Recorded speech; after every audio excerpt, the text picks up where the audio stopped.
आज आपके लॉकडाउन का 20वां दिन है और हम उम्मीद करते हैं कि आप सब अपने अपने घरों में सकुशल होंगे, स्वस्थ होंगे और कल 21 दिन पूरे हो जाएंगे और आप में से बहुत सारे लोग ये उम्मीद कर रहे होंगे कि शायद अब आपका वनवास समाप्त हो जाए और कल ही प्रधानमंत्री नरेंद्र मोदी आपको संबोधित करने वाले हैं और तभी आपको यह पता चलेगा कि अभी ये लॉकडाउन और आगे तक चलेगा ऐसे ही या फिर आपको कुछ लिमिटेड आजादी इससे मिलने वाली है। इसके बारे में हम आपको थोड़ी देर के बाद जानकारी देने की कोशिश करेंगे कि कल क्या क्या हो सकता है, लेकिन अभी आपको बता देते हैं कि स्थिति क्या है। इस समय पूरी दुनिया के करीब 19 लाख लोग कोरोना वायरस से संक्रमित हैं, जबकि 1,15,000 से ज्यादा लोगों की मौत हो चुकी है। भारत में भी स्थिति बहुत अच्छी नहीं है क्योंकि भारत में संक्रमण का आंकड़ा अब बहुत जल्द 10,000 के पार जा सकता है।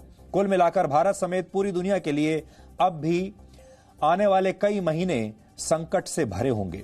जो देश कोरोना वायरस से उबर भी जाएंगे उनके लिए अपनी अर्थव्यवस्थाओं को संभालना बहुत ही मुश्किल होगा।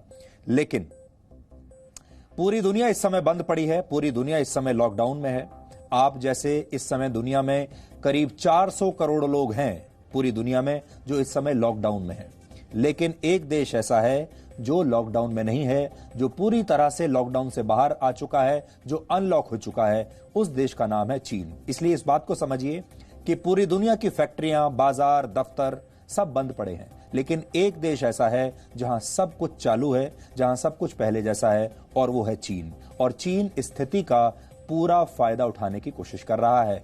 और जैसा कि हम आपको पहले भी लगातार बताते आ रहे हैं, हो सकता है कि जब तक दुनिया के बड़े बड़े देश कोरोना वायरस को कंट्रोल करेंगे तब तक चीन उनकी अर्थव्यवस्थाओं को कंट्रोल कर चुका होगा। लेकिन क्या संकट के इस दौर में भारत चीन के इस वायरस वाले विस्तारवाद से बच पाएगा? क्या भारत के लिए चीन को रोकना संभव होगा? और क्या चीन इस समय भारत के बारे में भी वही रणनीति बना रहा है जो कि दूसरे पश्चिमी देशों के बारे में बना रहा है? आज हम भारत के सामने खड़ी इस चुनौती का विश्लेषण करेंगे, लेकिन सबसे पहले वो खबर जान लीजिए जो हमारे इस विश्लेषण का आज का आधार बनी है।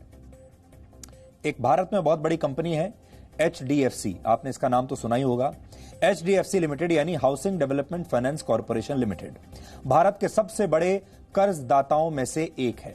यह संस्थान भारत में बड़े पैमाने पर लोगों को घर खरीदने के लिए लोन देती है। यहां हम साफ कर दें कि हम HDFC बैंक की बात नहीं कर रहे, यह संस्था उससे अलग है। लेकिन आज HDFC चीन की वजह से चर्चाओं में है क्योंकि चीन के सेंट्रल बैंक ने HDFC में निवेश किया है। अब पीपल्स बैंक ऑफ चाइना की HDFC में 1% से ज्यादा की हिस्सेदारी हो गई है। और यह आप समझ लीजिए चीन का, आप ऐसे मानिए कि जैसे हमारे यहां रिजर्व बैंक ऑफ इंडिया है, इसी तरह यह चीन का बैंक है। जब भी कोई विदेशी कंपनी भारत की किसी कंपनी में 1% से ज्यादा की हिस्सेदारी खरीद लेती है तो उसे नियमों का पालन करने वाली ऐसी संस्थाओं को इसकी जानकारी अथॉरिटीज को देनी होती है। और इसी नियम के तहत इस निवेश की जानकारी बाहर आई है क्योंकि जैसे ही पीपल्स बैंक ऑफ चाइना की जो हिस्सेदारी है वो HDFC में 1% से ऊपर गई, वैसे ही ये मैंडेटरी है, यानी नियमों के मुताबिक इसकी घोषणा करनी जरूरी होती है। और जब ये घोषणा हुई तभी बाहर की दुनिया को ये पता चला कि पीपल्स बैंक ऑफ चाइना की हिस्सेदारी 1% HDFC में है। अब people's bank of China Bharat के रिजर्व बैंक ऑफ इंडिया की तरह है, चीन का सरकारी बैंक है, यानी ये चीन के बैंकों का बैंक है और चीन की आर्थिक नीतियां तय करने में इस बैंक की बहुत बड़ी भूमिका होती है। यह खबर इसलिए हैरान करने वाली है क्योंकि HDFC में चीन के किसी साधारण बैंक ने नहीं बल्कि चीन के केंद्रीय बैंक ने निवेश किया है। दूसरी महत्वपूर्ण बात यह है कि चीन ऐसे समय में भारत की बड़ी बड़ी कंपनियों में निवेश कर रहा है जब भारत की अर्थव्यवस्था भी संकट के दौर से गुजर रही है। यानी भारत में भी ऐसी बहुत सारी कंपनियां हैं जिन्हें अब पैसे की जरूरत पड़ेगी और इसी स्थिति का फायदा उठाते हुए चीन की बड़ी बड़ी कंपनियां या चीन के बैंक अब भारत की बड़ी बड़ी कंपनियों में निवेश करना शुरू कर चुके होंगे या कर देंगे। शुक्रवार को DNA में ही हमने आपको बताया था कैसे चीन इस आर्थिक मंदी का फायदा उठाकर स्पेन, इटली, जापान और ऑस्ट्रेलिया जैसे देशों में ऐसे ही आक्रामक तरीके से निवेश कर रहा है। और ये तमाम देश अब अपने कानूनों में बदलाव करके चीन को रोकने की कोशिश कर रहे हैं। चीन इस समय पूरी दुनिया में जो बड़ी बड़ी कंपनियां ऐसी हैं जिनकी आर्थिक स्थिति ठीक नहीं है, ऐसी कंपनियों की तलाश में है और अलग अलग देशों की इन बड़ी बड़ी कंपनियों में चीन निवेश कर रहा है। जहां उसे मौका लग रहा है वहां उनका कंट्रोल करने की कोशिश कर रहा है। लेकिन देखते ही देखते चीन ने अब अपनी नजरें भारत पर भी जमा दी हैं। हालांकि भारत में चीन का निवेश गैर कानूनी नहीं है, इसलिए हम आपको यह भी स्पष्ट कर दें कि जो कुछ HDFC में हुआ है ये गैर कानूनी नहीं है, नियमों के मुताबिक ही हुआ है। लेकिन चीन के इस निवेश की टाइमिंग को लेकर सवाल खड़े हो रहे हैं। इसलिए आज आपको जानना चाहिए कि भारत के लिए सावधान रहना क्यों जरूरी है और चीन के विस्तारवाद से खुद को बचाने के लिए भारत क्या क्या कर सकता है। अलग अलग रिपोर्ट्स के मुताबिक जिस तरह से चीन यूरोप और ऑस्ट्रेलिया में निवेश की संभावनाएं तलाश रहा है, ठीक वैसे ही चीन की बड़ी बड़ी निवेश कंपनियां भारत में भी ऐसी कंपनियों को ढूंढ रही हैं जिनमें मौका का फायदा उठाकर निवेश किया जा सकता है। क्योंकि अब आने वाले समय में जैसे ही अर्थव्यवस्था में मंदी का दौर आएगा, भारत की इन बड़ी कंपनियों को पैसे की जरूरत पड़ेगी और जैसे ही इन्हें पैसे की जरूरत पड़ेगी, सबसे पहले चीन इसका फायदा उठाएगा। इस दौड़ में सबसे आगे है industrial and commercial bank of China और द चाइना इन्वेस्टमेंट कॉरपोरेशन। सूत्रों के मुताबिक ये दोनों संस्थाएं भारत में 4005 करोड़ से लेकर 5000 करोड़ रुपए तक का निवेश करना चाहती हैं। कोरोना वायरस की वजह से पूरी दुनिया की अर्थव्यवस्थाएं संकट के दौर से गुजर रही हैं और चीन ये अवसर अपने हाथ से जाने नहीं देना चाहता। रिपोर्ट्स के मुताबिक चीन के पीपुल्स बैंक ऑफ चाइना के पास 390 लाख करोड़ रुपए की संपत्ति है। 390 लाख करोड़, यह भारत की कुल अर्थव्यवस्था से भी लगभग दुगना है। संपत्ति के हिसाब से यह दुनिया का सबसे अमीर सेंट्रल बैंक है। इस पर HDFC की तरफ से अभी एक बयान भी आया है। HDFC के CEO दीपक पारेख ने कहा है कि इस निवेश में कुछ भी नया नहीं है। HDFC में कई और बड़ी बड़ी विदेशी कंपनियों का निवेश पहले से है। HDFC के मुताबिक जैसे ही किसी विदेशी कंपनी की हिस्सेदारी 1% से ज्यादा होती है, इसकी घोषणा करनी होती है नियमों के मुताबिक, और शायद इसीलिए आज HDFC चर्चा में है। ये HDFC का पक्ष है जो हमने अभी आपके सामने रखा। इसलिए अब ये समझिए कि HDFC में पीपुल्स बैंक ऑफ चाइना का निवेश किस तरफ इशारा करता है। लॉकडाउन की वजह से HDFC को भी काफी नुकसान हुआ है पिछले कुछ दिनों में, और पिछले कुछ हफ्तों में इसके शेयर 25% तक गिर चुके हैं। जाहिर है चीन के सेंट्रल बैंक के पास इससे सुनहरा मौका नहीं हो सकता था, क्योंकि चीन ये निवेश भारी डिस्काउंट पर कर सकता है। हालांकि इसमें कोई कानूनी अड़चन नहीं है, लेकिन फिर भी भारत सरकार इस निवेश को लेकर काफी सतर्क हो गई है और सूत्रों के मुताबिक इस बात से सरकार में कुछ लोग नाराज भी हैं कि इस ट्रांजैक्शन को लेकर किसी को पहले से सतर्क क्यों नहीं किया गया।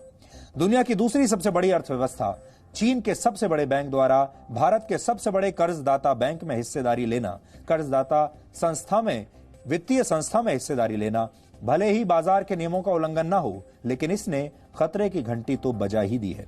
हालांकि चीन के सेंट्रल बैंक ने HDFC में अपनी कुल संपत्ति का सिर्फ 0.007% निवेश किया है और इससे HDFC के मैनेजमेंट कंट्रोल को भी कोई खतरा नहीं है।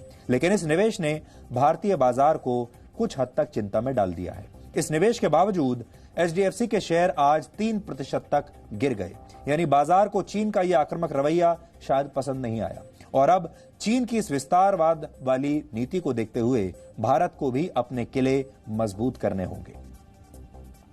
चीन की आक्रामक नीतियां देखकर लगता है कि चीन चाहता है कि आने वाले दिनों में आप सिर्फ उससे सामान ही ना खरीदें, क्योंकि अब आप दिन भर जिस सामान का प्रयोग करते हैं अपने घर में, उसमें से बहुत बड़ी संख्या, बहुत सामान की जो है वो चीन से ही आती है। तो चीन ये तो चाहता ही है कि आप जो भी सामान इस्तेमाल करें अपने जीवन में वो सारा चीन में बना हुआ हो, मेड इन चाइना हो। लेकिन अब चीन इससे आगे बढ़कर सोच रहा है। अब चीन ये चाहता है कि आपकी सैलरीज यानी तनख्वाहें भी वहीं से आए, और वो कैसे होगा? वो तब होगा जब भारत की बड़ी बड़ी कंपनियां चीन के पास चली जाएंगी। इसलिए तब आपकी सैलरी भी वहीं से आने लगेगी और अब घर खरीदने के लिए भी शायद लोन भी आपको चीन से ही लेना पड़े। भारत ही नहीं, चीन ने दुनिया के कई बड़े बड़े देशों की बड़ी बड़ी कंपनियों में निवेश किया है। दुनिया की 500 बड़ी कंपनियों में चीन की 119 कंपनियां शामिल हैं, उनका निवेश है वहां, जिनका कुल मूल्य करीब 615 लाख करोड़ रुपए है। यह भारत की अर्थव्यवस्था से लगभग 3 गुना है। फोर्ब्स मैगजीन के मुताबिक दुनिया की 10 सबसे बड़ी सरकारी कंपनियों में से 5 चीन की हैं। S&P global market intelligence report 2019 के मुताबिक दुनिया के 5 सबसे बड़े बैंकों में से 4 चीन के हैं। यानी इस संकट काल में भी चीन के पास पैसे की कोई कमी नहीं है और वो सिर्फ ये देख रहा है कि उसे दुनिया के किस देश में अच्छा डिस्काउंट मिल सकता है। जैसे चीन के बैंक्स और कंपनियों को यह खबर लगती है कि चीन से बाहर किसी बड़ी कंपनी की आर्थिक हालत अच्छी नहीं है तो चीन उसे सस्ते दामों पर खरीदने की कोशिश में लग जाता है। भारत में चीन की कंपनियों का निवेश वर्ष 2014 में 12,000 करोड़ रुपए था, जो अब 5 गुना बढ़कर 60,000 करोड़ रुपए हो गया है। लेकिन ये आधिकारिक आंकड़े हैं। असल में चीन किसी तीसरे देश की कंपनियों के जरिए भी भारत में कई सेक्टर्स में निवेश कर चुका है और कर रहा है। एक उदाहरण है सिंगापुर का। मोबाइल फोन बनाने वाली चीन की एक कंपनी की सिंगापुर सब्सिडियरी के जरिए भारत में करीब 3500 करोड़ रुपए का निवेश किया गया। कुछ अनुमानों के मुताबिक भारत में चीन का निवेश करीब 2 लाख करोड़ रुपए तक है। चीन ने पिछले 2 वर्षों में भारत के स्टार्टअप्स में भी बड़ा निवेश किया है। वर्ष 2019 में भारतीय स्टार्टअप्स में चीन का निवेश करीब 94% तक बढ़ गया है। 2018 में चीन के निवेश का आंकड़ा करीब 15,000 करोड़ रुपए था, जो पिछले वर्ष बढ़कर 29,000 करोड़ रुपए हो गया। भारत में 30 बड़े स्टार्टअप्स में से करीब 18 स्टार्टअप कंपनियों में चीन के निवेशकों का पैसा लगा हुआ है और चीन भारत के स्टार्टअप्स में सबसे ज्यादा एक्टिव है। भारत की 75 से ज्यादा ऐसी कंपनियां हैं जिनमें चीन के निवेशकों ने बहुत अच्छी खासी पैठ बना ली है। ये कंपनियां e commerce, financial technology, media और सोशल मीडिया एग्रीगेशन सर्विसेज और लॉजिस्टिक्स के फील्ड में काम करती हैं। इनमें Ola, Hike, Big Basket, Byju's, Delhivery, Dream 11, Hike, Oyo, Paytm, Snapdeal और जोमेटो जैसे बड़ी कंपनियां शामिल हैं। इनमें चीन के निवेशकों ने 200 करोड़ रुपए से लेकर 4,000 करोड़ रुपए तक का निवेश किया है। वैसे तो भारत के कुल फॉरेन डायरेक्ट इन्वेस्टमेंट यानी एफडीआई में चीन का हिस्सा 1% से भी कम है, लेकिन जिस तरह से चीन की कंपनियों ने अपनी हिस्सेदारी बढ़ाई है हाल के दिनों में, खासतौर पर उन ब्रांड्स में जो आपके दैनिक जीवन का हिस्सा बन चुके हैं, इससे सबकी चिंताएं बढ़ जाती हैं। सिर्फ यही नहीं, चीन ने भारत के बाजार पर कब्जा करने के लिए अपने प्रोडक्ट्स पर भी पूरी ताकत लगाई है। चीन के वीडियो ऐप टिकटॉक ने भारत में गूगल के यूट्यूब को भी पीछे छोड़ दिया है। भारतीय बाजार में चीन के ओप्पो ब्रांड और शाओमी जैसे ब्रांड्स ने सबको पीछे छोड़ दिया है। इनका मार्केट शेयर करीब 72% हो चुका है। यानी जब दुनिया चीन से इकोनॉमिक डिस्टेंसिंग की बात कर रही है तो चीन ने भारत में अपने पैर जमा लिए हैं। सोशल डिस्टेंसिंग के बारे में तो आप लगातार सुन ही रहे हैं, लेकिन अब दुनिया के बहुत सारे देश ऐसे हैं जो सोशल डिस्टेंसिंग के बाद चीन से इकोनॉमिक डिस्टेंसिंग रखना चाहते हैं। भारत में ऑटोमेटिक रूट या फिर गवर्नमेंट रूट से विदेशी निवेश की मंजूरी दी जाती है। ऑटोमेटिक रूट में सरकारी मंजूरी की जरूरत नहीं होती, जबकि गवर्नमेंट रूट में निवेश के लिए सरकार की मंजूरी की जरूरत होती है। लेकिन भारत जैसे देशों में कई सेक्टर बहुत संवेदनशील होते हैं, इसलिए इन सेक्टर्स में विदेशी कंपनियों को पूरी तरह से कंट्रोल न देने के लिए कड़े नियम बनाए गए हैं। पिछले कुछ वर्षों में सीधे विदेशी निवेश पर कई रियायतें दी गई, जिससे अर्थव्यवस्था की स्पीड बढ़ाई जा सके। इनमें इंश्योरेंस सेक्टर है, medical sector, pension sector, petroleum और पावर एक्सचेंज में 49% तक विदेशी निवेश की मंजूरी है। भारत में सीधा विदेशी निवेश अभी जीडीपी का सिर्फ 2% है, जिससे सरकार जिसे 6% तक ले जाना चाहती है। और इसी की वजह से कई सेक्टर्स में एफडीआई के नियमों को नरम किया गया है, जिससे वर्ष 2025 तक $5 ट्रिलियन की अर्थव्यवस्था बनाने का लक्ष्य पूरा किया जा सके। लेकिन भारत के बाजार में चीन की कंपनियों की पैठ ने अब सबकी चिंताएं बढ़ा दी हैं। दुनिया को संकट में डालकर चीन अब इसी संकट में फंसी दुनिया को कंट्रोल करना चाहता है। लेकिन इससे चीन उन बुनियादी सवालों से बच नहीं सकता जो सवाल पूरी दुनिया चीन से पूछ रही है। आज हम कोरोना वायरस पर चीन से 5 बुनियादी सवाल पूछना चाहते हैं, और जब हम ये सवाल पूछेंगे तो आप भी अपने दिमाग पर जोर डालिएगा और सोचिएगा कि ये 5 महत्वपूर्ण सवाल हैं जो आपके दिमाग में भी होंगे, जिनका जवाब चीन नहीं दे रहा है। चीन से पहला सवाल यह है कि कोरोना वायरस आखिर कहां से आया था, क्योंकि चीन अब तक इस बात को छुपाने में जुटा हुआ है कि यह वायरस कहां से आया और यह फैला कैसे, कहां से फैला। जब पूरी दुनिया ने चीन पर सवाल उठाए तो चीन ने पहले अमेरिका पर आरोप लगा दिए कि अमेरिकी सेना की वजह से कोरोना वायरस फैला, लेकिन बाद में चीन अपनी इस बात से पलट गया क्योंकि इसके कोई सबूत नहीं दे पाया। अब सभी को पता है कि खुद अमेरिका ही वायरस से सबसे ज्यादा प्रभावित है, इसलिए यह हो नहीं सकता कि ये वायरस अमेरिका से आया हो। लेकिन चीन ने भी अभी तक ये किसी को नहीं बताया है दुनिया में कि ये वायरस कहां से आया, इस वायरस की उत्पत्ति कहां से हुई, कैसे हुई और ये फैला कैसे। और ये सवाल का जवाब सिर्फ चीन के पास है। चीन से दूसरा सवाल यह है कि कैसे उसने कोरोना वायरस के मामलों के कैसे उसको नियंत्रण में किया। क्या चीन को कोई इलाज मिल गया जिससे उसने कोरोना के मामले बढ़ने नहीं दिए और वहां पर मौत का आंकड़ा भी 3,500 से कम रहा, जबकि अमेरिका, इटली, स्पेन, फ्रांस और ब्रिटेन 5 देश ऐसे हैं जहां मौत का आंकड़ा 10,000 के पार हो चुका है।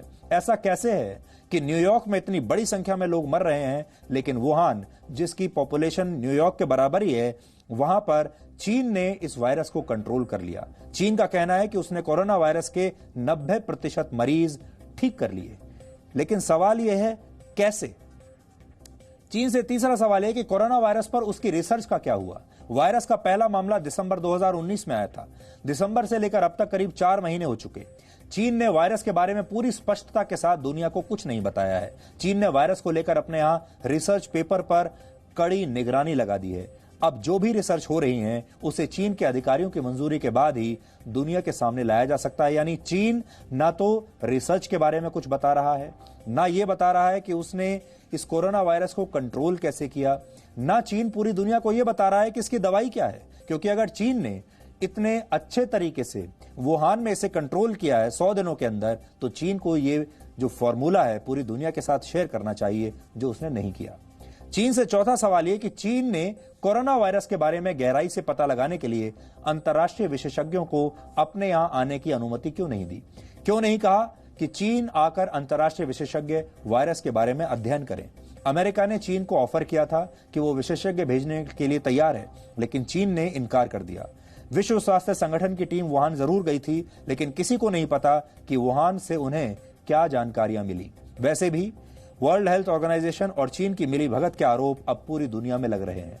और पांचवां और आखिरी सवाल चीन से यह है कि चीन अब तक दुनिया को यह भरोसा क्यों नहीं दे पाया कि ऐसा वायरस दोबारा नहीं फैलेगा। क्योंकि चीन ने अपने वेट मार्केट्स बंद नहीं किए, बल्कि उन्हें फिर से शुरू कर दिया। आपको याद होगा, चीन ने जब हालात कंट्रोल कर लिए और वहां जिंदगी सामान्य होने लगी, तो चीन में फिर से ये वेट मार्केट्स खोल दिए गए। ये वो बाजार हैं जहां पर चमगादड़ों और दूसरे जीव जंतुओं के मांस का कारोबार होता है। यही माना जाता है कि इन्हीं वेट मार्केट से कोरोना वायरस इंसानों में पहुंचा। क्या चीन फिर से दुनिया को नई महामारी देने की तैयारी कर रहा है? और ये वायरस कहां से आया, उसके बारे में 2 ही थ्योरी चलती है। एक थ्योरी ये कि वेट मार्केट से ये वायरस बाहर निकला, और कहा तो यह जाता है कि चीन में जो चमगादड़ जो थी वहां से ये वायरस की उत्पत्ति हुई है, यानी वेट मार्केट से ये निकला। दूसरी थ्योरी यह है कि चीन में एक वायरस बैंक है और उस वायरस बैंक से ये वायरस बाहर आया है। लेकिन दोनों ही बातें सिर्फ चीन जानता है, और चीन ने अब तक दुनिया को नहीं बताया है कि ये वायरस आया कहां से, इसका इलाज क्या है, क्या चीन ने इसे कंट्रोल कैसे किया, चीन ने अब तक इस पर कितने शोध किए हैं, ये बातें चीन नहीं बता रहा है। चीन के बाद अब भारत की बात। अब से करीब 12 घंटों के बाद प्रधानमंत्री मोदी देश को संबोधित करेंगे और भारत समेत पूरी दुनिया की नजर इसी संबोधन पर लगी हुई है।